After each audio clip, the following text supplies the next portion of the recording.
அனைத்து நல்லுள்ளங்களுக்கும் வணக்கம். நான் உங்கள் ரவிக்குமார். தினமும் ஒரு தகவல் பேரில் வாவா சுரேஷை பற்றி தாங்க பார்க்க போகிறோம். என்னுடைய நேற்றைய பதிவில் வாவா சுரேஷை பற்றி ஒரு சில பதிவுகள் வெளியிட்டிருந்தேன். இந்த பதிவில் கொஞ்சம் டீட்டெயில்டாக என்னதான் ஒரு பாம்பு பிடிக்கிற தொழிலாக இருந்தாலும் அவரை பற்றின ஒரு கெட்ட இமேஜ் மக்கள் மத்தியில் இருந்தது அப்படின்னு சொல்லியிருக்காங்க. அந்த கெட்ட இமேஜஸ் என்ன, அதுக்கப்புறம் மக்கள் அதற்காக வருத்தப்பட்டதுக்கான காரணம் என்னன்றதை ஒன்று பார்க்க போகிறோம். ரெண்டாவது, கேரளாவே உலுக்கிய மிகப்பெரிய ஒரு கொலைக்கேஸில் இவர் சம்மந்தப்படுத்தி இவருமே குற்றவாளின்னு ஃபஸ்ட்டு சொன்னாங்க. அதுக்கப்புறம் இவர் காட்டின அதீத அக்கறையினாலும் அந்த கேஸ் எப்படி மாறுச்சு அப்படின்றத பற்றி தான் ரெண்டு விஷயம் பார்க்க போகிறோம். இதில் இன்னொரு ரொம்ப நல்ல விஷயம் என்ன, கேரள மக்களோட பிரார்த்தனை அது மட்டும் இல்லாமல் ஒட்டுமொத்த இந்தியா வந்து பிரார்த்தனை பண்ணிச்சு. தமிழக மக்களும் நேற்று வீடியோவில் பார்த்தீங்கன்னா நிறைய பேர் வந்து நிறைய விதமான கமெண்ட்ஸ் எல்லாம் போட்டிருந்தாங்க. கண்டிப்பாக கடவுள் காப்பாற்றிடுவார், காட் வில் சேவ் அப்படின்னு மாதிரிலாம் சொல்லியிருந்தாங்க. அதே மாதிரி கடவுள் கைவிடவில்லை, அவர் வந்து சுயநினைவெல்லாம் திரும்பி ஓரளவுக்கு ஒரு சில வார்த்தைகள் பேசவும் ஆரம்பிச்சிட்டாங்க அப்படின்னு சொன்னாங்க.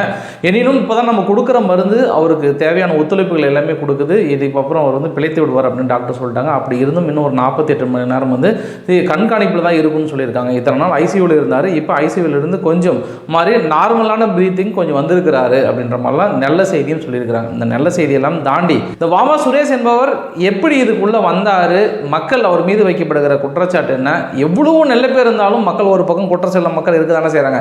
நேற்று என்னுடைய வீடியோவில் சொல்ல மறந்த சில விஷயங்களும் இந்த வீடியோவில் ஷேர் பண்ண விரும்புகிறேன். வீடியோக்குள்ள போகிறதுக்கு முன்னாடி நீங்கள் நம்ம சேனல் சப்ஸ்கிரைப் பண்ணலாம், சப்ஸ்கிரைப் பண்ணிட்டாங்க மறக்காம பெல் பட்டனை கிளிக் பண்ணி ஆல் ஆப்ஷன்ஸ் கொடுங்க. வீடியோக்குள்ள போகலாம்.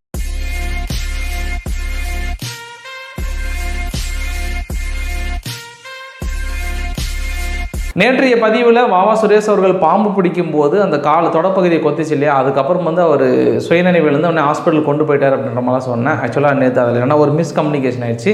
அந்த பாம்பு கொத்தினதுக்கு அப்புறமும் வந்து மீண்டும் அந்த பேண்ட் ஒரு மாதிரி தூக்கிட்டு அந்த பாம்பை பிடிச்சி அந்த பேக் இருக்குல்ல, அந்த பேக்குள்ளே ஃபுல்லாக கட்டிட்டு அப்புறம் அங்கேருந்து ஒரு தாசில்தார் மாதிரி இருக்கிற அந்த பஞ்சாயத்து தலைவர் இருக்கிறாருச்சு, அவர் கூப்பிட்டு இது மாதிரி பாம்பு என்னை நல்லாவே கடிச்சிருச்சு, நான் கூடி சீக்கிரம் சுயநினைவு இழந்துருவேன், முடிஞ்ச அளவுக்கு எந்த அளவுக்கு ஸ்பீடாக என்னால் ஹாஸ்பிட்டல் கொண்டு போகிறீங்களோ அந்த அளவுக்கு நான் வந்து பிழைக்கிறதுக்கு வாய்ப்புகள் இருக்குன்ற மாதிரி சொல்லியிருக்காங்க. உடனே ஒரு கார் அரேஞ்ச் பண்ணியிருக்காங்க. அந்த கார் அரேஞ்ச் பண்ணி உள்ளே போகும்போதே வந்து அவரோட ஹார்ட் பீட்லாம் ஒரு மாதிரி அதிகமாக துடிக்க ஆரம்பிச்சிருக்கு. அப்பயே ஹார்ட்டில் தட்ட ஆரம்பிச்சிருக்கிறாரு. இந்த ஸ்பீடு பத்தாது, அது இல்லாமல் கார் வந்து நிறைய டிராஃபிக் ஜாம்லாம் ஆகும், எனக்கு கூடிய எனக்கு ஆம்புலன்ஸுக்கு மாற்றிட்டீங்க அப்படின்னா இன்னும் சூப்பராக இருக்கும். அது இல்லாமல் நான் மேபி ஹாஸ்பிட்டல் போகிறதுக்குள்ள நான் சுயநினைவு இழப்பதற்கு 100% வாய்ப்பு இருக்குது. நான் சுயநினைவு இழந்தாலும் என்னை எப்படியாவது காப்பாற்றிருக்கேன், என் ஃபேமிலி என் குழந்தைங்களாம் நினைச்சாதான் ரொம்ப உருக்கமாக இருக்குன்னு சொல்லிட்டு அங்கேயே கண்ணு தண்ணி விட்டுருக்காரு. கண்ணு தண்ணி விடுறது மட்டும் இல்லாமல் இந்த படப்படப்பு ரொம்ப அதிகமாச்சு அப்படின்னா என்னோட உயிருக்கே ஆபத்தாக கூட முடியலான்னு சொல்லிட்டு ஒரு மாதிரி ரொம்ப அமைதியான சூழ்நிலையும் இருந்திருக்கிறான்னு சொல்லியிருக்காரு. கண்ணெல்லாம் ஒரு மாதிரி கொஞ்சம் கொஞ்சமாக சுயநினைவு, காலில் என்னால் ஆட்ட முடியல அப்படின்ற ஒரு சில விஷயத்தையும் அந்த காரில் ஷேர் பண்ணியிருக்காங்க. அதுக்கப்புறம் தான் அவசரமாக ஆம்புலன்ஸ் வந்திருக்கு. அதுக்கப்புறம் தான் அவர் அங்கேருந்து ஹாஸ்பிட்டலில் கொண்டு போய் சேர்த்துனாங்க. இந்த விஷயத்தை நேற்று மிஸ் பண்ணிட்டேன். ரெண்டாவது விஷயம் வந்து அவர் எப்படி தான் அந்த பாம்பு பிடிக்க வந்தார் அப்படின்னு பார்த்தீங்கன்னா, ஒரு 12வது வயசில் ஸ்கூல்லேருந்து வரும்போது பார்த்தீங்கன்னா ஈவினிங் டைமில் அந்த கிணத்துலாம் பார்த்தீங்கன்னா ஃபுல்லாக தண்ணி இருந்திருக்கு, குளிச்சிருக்கிறாரு. குளிக்கும் போது பார்த்தீங்கன்னா தண்ணி பாம்பு வந்திருக்கு. தண்ணி பாம்பு வந்தோடனே எல்லா பசங்களும் வந்து ஒரு மாதிரி பயந்தெல்லாம் ஓடிட்டாங்க. இவர் என்ன பண்ணியிருக்காரு, எல்லாமே என்ன சொன்னார், தண்ணி பாம்பு நார்மலாக கடிக்காது, அதில் விஷம் இருக்காது இல்லையா, அதனால் அந்த தண்ணி பாம்பை பிடிச்சிட்டாரு. பிடிச்சி வர்றது மட்டும் இல்லாமல் வீட்டில் கொண்டு போய் நம்ம பாம்பு பிடிச்சேன்னு சொன்ன உடனே பயங்கரமான அடின்னு அடித்து அந்த பாம்பையும் அடித்து கொண்டுட்டாங்க. இதனால் அவருக்கு என்னாச்சுன்னா ரொம்ப மனவெறியும் போயிட்டார். சரி, நான் தான் பிடிச்சிட்டு வந்தேன், சம்மந்தமே இல்லாத ஒரு உயிரை ஏன் அடித்து கொள்றீங்க அப்படின்ற மாதிரி ரொம்ப ஃபீல் பண்ணி அவர் அடித்த வலி கூட தாங்கலை. ஆனால் அந்த பாம்பு இருந்ததுக்காக ரொம்ப ஃபீல் பண்ணியிருக்காங்க. அவங்க ஃபேமிலியில் என்ன நினைச்சாங்க, இந்த அடித்ததுனால இனிமேட்டு வாழ்க்கையில் ஒரு பாம்பையே தொடமாட்டார் அப்படின்னு நினைச்சாங்க. ஆனால் அவர் என்ன நினைச்சாருன்னா, என்னால் சம்மந்தமே இல்லாத ஒரு பாம்பு இருந்துருச்சு, அந்த பாம்பை ஏன் இவங்க அடித்து கொள்ளணும், இப்போ பாம்பு வந்து மனிதர்களுக்கு எதிரியா, அப்போ எதுக்காக அந்த பாம்பு வந்து இறைவன் படைத்தார் அப்படின்ற மாதிரி அவருக்கு நிறைய கேள்விகள் இருந்திருக்கு. 12 வயசுக்கு மேலே அந்த பாம்பை பற்றின ஆராய்ச்சிகளும் பாம்பு பற்றின படிப்பும் பாம்பு பற்றின நேச்சரை பற்றி நிறைய தெரிஞ்சுக்க விரும்பினார். அதுக்கப்புறம் நிறைய தேடல்கள் போக ஆரம்பித்தார். வீட்டுக்கு தெரியாமல் கொஞ்சம் கொஞ்சமாக பாம்பு பிடிக்கிறது எப்படி, மற்றது எல்லாமே கொஞ்சம் கொஞ்சமாக வந்து அதை பற்றின நாட்டம் வந்து அவருக்கு அதிகமாச்சு.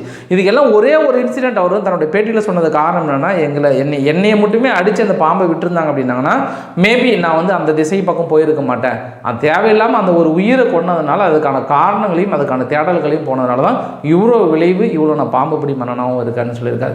என்னைக்கு நான் இப்போ பாம்பு பிடிக்கிறத நிறுத்தணும் அன்றைக்கி உயிர் இல்லை அப்படின்ற மாதிரி ரொம்ப உருக்கமாக சொல்லியிருக்காரு. நிறைய பேர் பாம்பு பிடிக்கிறத தொழிலாக பார்க்குறாங்க, ஆனால் நான் பாம்பு பிடிக்கிறது ரொம்ப ஒரு கலையாக பார்க்குறேன். கலை மட்டும் இல்லாமல் என் ஆத்மார்த்தமான ஒரு உணர்வும் கூட, இதுதான் என்னுடைய எதிர்கால வாழ்க்கையும் கூடன்னு சொல்லியிருக்காரு.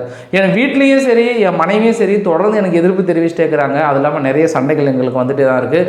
நீங்கள் பாம்பு பிடிக்கவே போனால் வேணாலும் நான் எங்கள் வீட்டுக்கு போயிடுவேன் அப்படின்ற ஒரு சூழ்நிலையெல்லாம் வந்தது. அதையெல்லாம் தாண்டி நான் வந்து இது என் தொழிலாகவும் என் குல தெய்வமாகவும் பார்க்குறேன் அப்படின்ற மாதிரிலாம் சொல்லியிருக்காரு.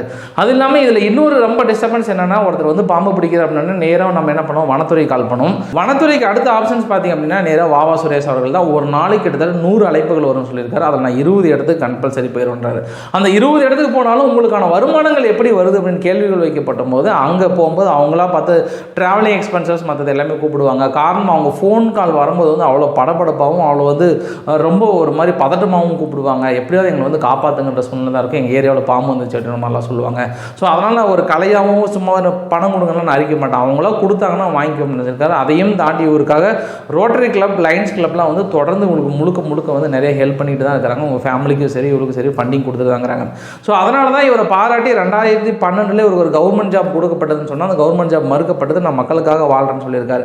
மக்கள் பாம்பின் மீது இருக்கிற அந்த பயத்தை போக்கணுன்றதுக்காக பாம்பு கடித்து நம்ம ரத்தத்தில் கலந்தால் மட்டும்தான் அந்த விஷத்தை வந்து நம்மளை வந்து உயிருக்கு ஆபத்து. அதனால் சொல்லி மக்கள் முன்னாடியே பாம்பு விஷத்தை குடிச்சும் காட்டினார். குடித்தது இல்லாமல் அடுத்த 2 நாள் வந்து நான் பாரு உயிரோடவே இருக்கிறேன் அப்படின்னு சொல்லியிருக்காரு. அதுக்கான எக்ஸ்ப்ளனேஷன் கொடுத்துருக்காங்க. அதனால் மக்களுக்கும் அந்த பாம்புக்கு இருக்கிற கேப்பை குறைக்கிறாரு. குறைச்சது மட்டும் இல்லாமல் நிறைய பாம்புகள் கிட்டத்தட்ட 50,000 பாம்புகளுக்கு மேலே நான் காப்பாற்றிருக்கிறேன். 200க்கும் மேற்பட்ட ராஜநாகங்களை பிடிச்சிருக்கிறேன். அனைத்துமே கொண்டு போயிட்டு காட்டில் விட்டுருக்கிறேன்னு சொல்லியிருக்காரு. ஸோ இவருக்கும் அதுக்கும் உள்ள ரிலேஷன்ஷிப் ரொம்ப அதிகம். அப்போ தான் மக்களுக்கு இவர் மேலே சந்தேகம் வருது. என்னடா இவ்வளோ பாம்பு பிடிக்கிறாரு, காசு கம்மியாக கொடுத்தாலும் வாங்குறாரு, சம்டைம் காசு கொடுக்கறனாலும் காசே கொடுக்கலனாலும் அவர் பாட்டு போயிடுறாருன்னு சொல்லிட்டு அப்போ தான் ஒரு வதந்தி கிளம்புது. இந்த பாம்புகளை பிடித்து கோடிக்கணக்கில் சம்பாதிக்கிறார் வாவா சுரேஷ் அப்படின்னு சொல்கிறாங்க. என்னப்பா கோடிக்கணக்கில்? ஆமாம், ஒரு பாம்போட விஷம் 1 லிட்டர் பார்த்தீங்கன்னா பல ஆயிரம் கோடிகள் போகுதுன்னு சொல்லிட்டு மக்கள் மத்தியில் பரவுது. ஒரு பாம்பு ஒரு 1.5 லட்சம் 2 லட்சத்தில் விற்கிறாரு மாதிரி சொல்லியிருக்காங்க. இந்த விஷயம் காட்டுத்தீயா மக்கள் மத்தியில் பரவ ஆரம்பிக்குது. இந்த விஷயம் இவருமே கேள்விப்படுறாரு. மீடியா மூலிமா ரொம்ப பரவலாக பேசப்படுது. அதனால் ரொம்ப வாழ்க்கையே நொடிஞ்சு போயிட்டு இந்த தொழிலை விட்டுறலாமா, இதுதான் என் வாழ்க்கையே நினச்சி வந்த இன்னைக்கு. ஆனால் எனக்கு பார்த்தீங்கன்னா மக்கள் சுட்டுக்கிற பாடம் என்ன, இவன் நம்ம கிட்டேயே வந்து நம்ம பாம்பையே பிடிச்சி கோடிக்கணக்கில் சம்பாதிக்கிறான்ற மாதிரிலாம் ரொம்ப கெட்ட பேராக வந்துருச்சு. அதையும் தாண்டி அதுக்கப்புறமும் வந்து அழைப்புகள் தொடர்ந்து வந்துட்டே இருக்கிறதுனால மீண்டும் நான் பிடிக்க போயிட்டு தாங்கிறேன். என்னதான் நான் பிடிக்க போனாலும் இந்த பாம்பை வைத்து நான் வியாபாரம் செய்கிறேன் அப்படின்ற மாதிரிலாம் மக்கள் மத்தியில் இன்னும் பரவிதான் இருக்குன்றாங்க. ஆனால் இன்னைக்கு வாவா சுரேஷோட மரியாதை வந்து மிகப்பெரிய அளவுக்கு உயர்ந்திருக்கு. ஏன்னா அவர் பாம்பு கடிச்சதுக்கு அப்புறமும் வந்து அவர் தான் உயிரே போனாலும் அந்த இடத்துல அந்த பாம்பை கொண்டு வந்து திருப்பி சேஃபாக காப்பாற்றிட்டு மக்களுக்கு எந்த பிரச்சனையும் இல்லைன்ற பட்சத்தில் தான் அடுத்தது தான் ஹாஸ்பிட்டல் போகணும்னு நினச்சார். பற்றியா அந்த உயர்ந்த உள்ளம் தான் மக்கள் மத்தியில் இருக்குது. இன்னொரு விஷயம் பார்த்தீங்கன்னா கேரளாவையே உலுக்கிய வரதட்சணை கொடையும் ப்ளஸ் உத்தரா கேஸை பற்றி தாங்க பார்க்க போகிறோம். இதுக்கும் வாவா சுரேஷுக்கும் என்ன சம்பந்தம், ஏன் வாவா சுரேஷ் குற்றவாளியாக்கப்பட்டார்? நேற்று போன பதிவில் வந்து சும்மா ஒரு ஷார்ட்டாக தான் சொல்லியிருந்தேன். அவரோட டெத் என்னன்னா 2018 வந்து சுராஜ் அப்படின்ற ஒரு நபர் வந்து அவர் ஒரு பேங்க்கில் ப்ரைவேட் பேங்க்கில் ஒர்க் பண்ணுறாரு. அந்த ப்ரைவேட் பேங்க்கில் ஒர்க் பண்ணும்போது அங்கே ஒரு டிஃப்ரெண்ட் ஏபிள்டு ஒரு பொண்ணுன்னு வச்சுக்கோங்களேன், நடக்க முடியாமல் கொஞ்சம் ஊனமாக இருப்பாங்கன்னு வச்சுக்கோங்களேன். அவங்க மேலே ஒரு விருப்பப்படுறது மட்டும் இல்லாமல் அவங்க வீட்டில் போய் பொண்ணுமே கேட்குறாரு. அவங்க வீட்டில் ரொம்ப ஷாக் ஆகுறாங்க. யாரா இவன் நம்ம இந்த அளவுக்கு இறக்கப்பட்டு அதுவும் இந்த பொண்ணு வந்து நிறைய வரதட்சணை கொடுக்குற இந்த சமயத்தில் நீ பொண்ணு கொடுத்தா போதுன்னு சொல்கிறாரு. அதுக்கப்புறம் கல்யாண ஏற்பாடுகள் நடக்குது. கல்யாண ஏற்பாடு நெருங்கன்றதான் இவரோட டிமாண்ட் வைக்கிறாரு. 100 சவரன் நகை, 10 லட்சம் பணம், ஒரு காரு, இது இல்லாமல் ஒரு வீடு, இதெல்லாம் கொடுத்தா தான் நான் கல்யாணம் பண்ணிப்பேன்னு டிமாண்ட் வைக்கிறாரு. எப்படியாவது ஒன்று தன்னுடைய பொண்ணை கல்யாணம் பண்ணி கொடுத்தா போதும் அப்படின்னு நினைக்கிறாங்க. அதனால் சரி இது எல்லாம் கொடுத்து, அதாவது கிஃப்ட்டுன்ற பேரில் வரதட்சணையாக கொடுத்து பொண்ணை கல்யாணம் பண்ணி கொடுக்குறாங்க.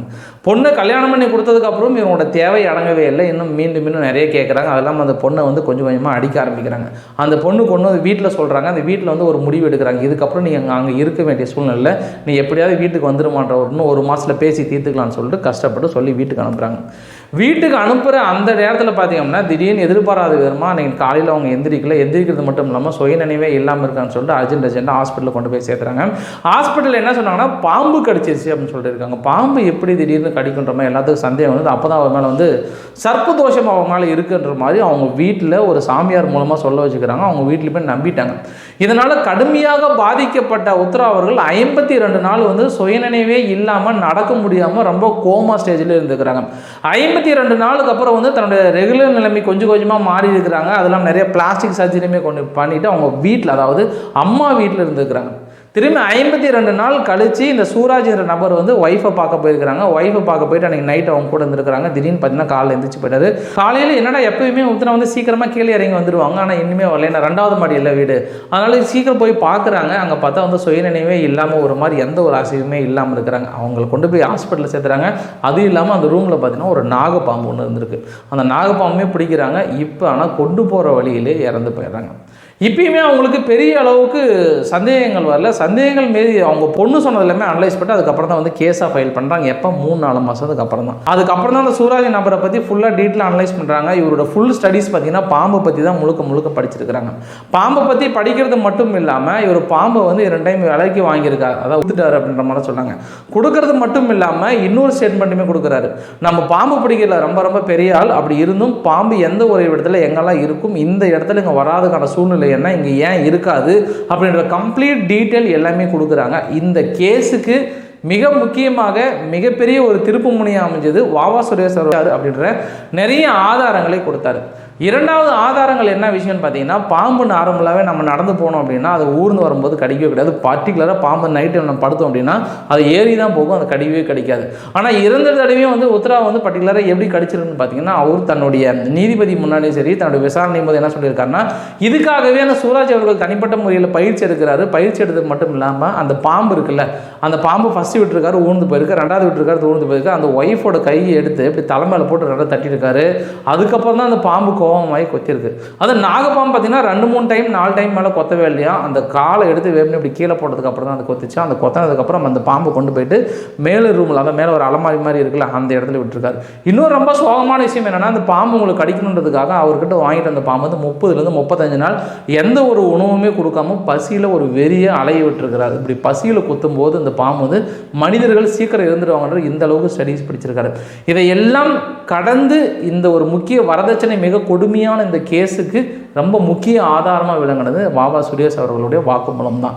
இந்த அளவுக்கு என்னதான் தன் மீது வந்து சுமத்தப்பட்ட குற்றச்சாட்டில் நீக்கி மக்கள் மத்தியில் இன்னைக்கு நீங்காத தலைவனாகவும் நீங்காத ஒரு நல்ல பேரும் வாங்கியிருக்கிறார் வாவா சுரேஷ் அவர்கள். அவர் கண்டிப்பாக மீண்டு வருவார், மீண்டும் இதே பணிக்கு திரும்புவார் அப்படின்றதுல எந்தவித மாற்று கருத்துமே இல்லை. இன்னைக்கு விஷயம் பொறுத்த வரைக்கும் கண்டிப்பாக டிஃப்ரெண்ட்டாக இருந்திருக்கும். பிடிச்சிருந்தா லைக் பண்ணுங்கள், ஃப்ரெண்ட்ஸுக்கு ஷேர் பண்ணுங்கள், சப்ஸ்கிரைப் பண்ணுங்கள். ரவிக்குமார் சார் முடிச்சாலும் நன்றி, வணக்கம்.